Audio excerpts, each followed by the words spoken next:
you do any of the grammar lessons in Study Sync last year? Some of you did, some of you didn't. Okay. So I like the Study Sync lessons and how they're set up. In years past, we've always given students a packet, like paper packet of grammar. I'm going to take the lesson because they match up, and I'm going to teach you that lesson, and then you're going to do the practice part in Study Sync, okay? So the first lesson today, we're going to start on punctuation, is commas. When I'm looking at your writing, the biggest part that I'm seeing a lot is commas. So you don't know where to put the comma, or you're putting in too many commas. So when you think of a comma, why do you think we have commas? What does a comma do? Julia? To like help us with run-on sentences.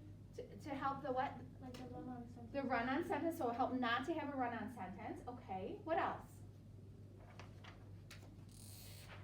When we think of commas, why do you think we have them?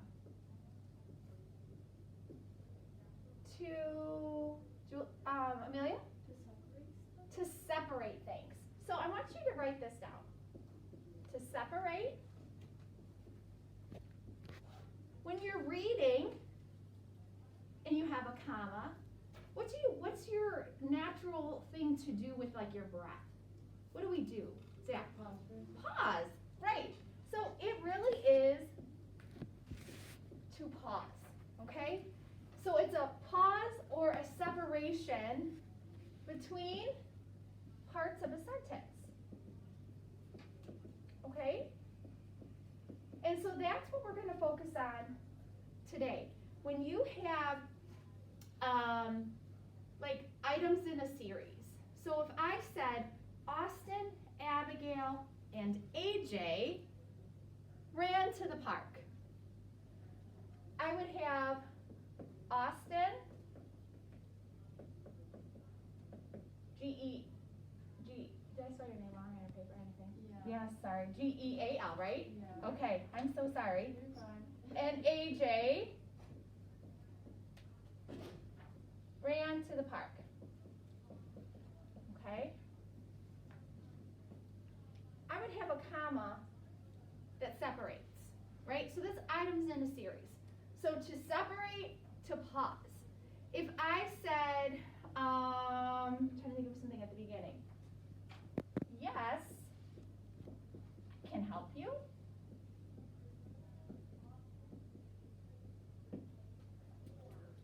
Yes, pause, I can help you. So it's the beginning of a sentence. Those words, write down these examples. Okay?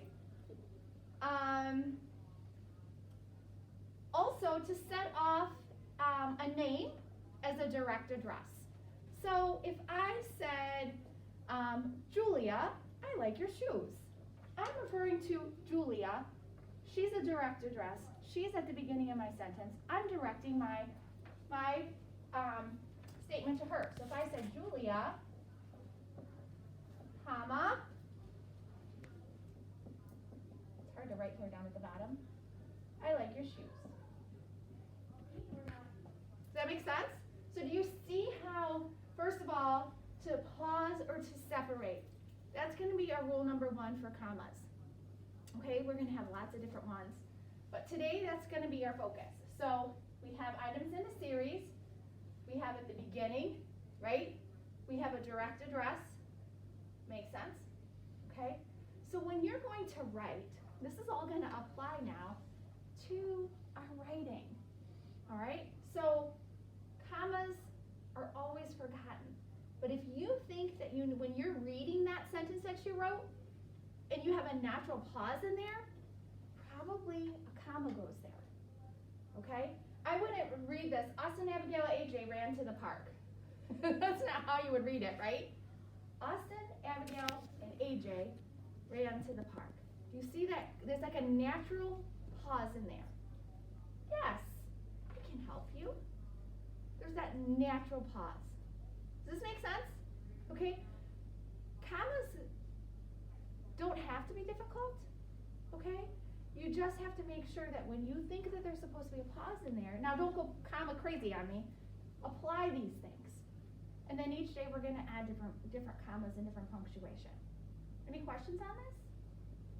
Okay, so if you open up your Google Classroom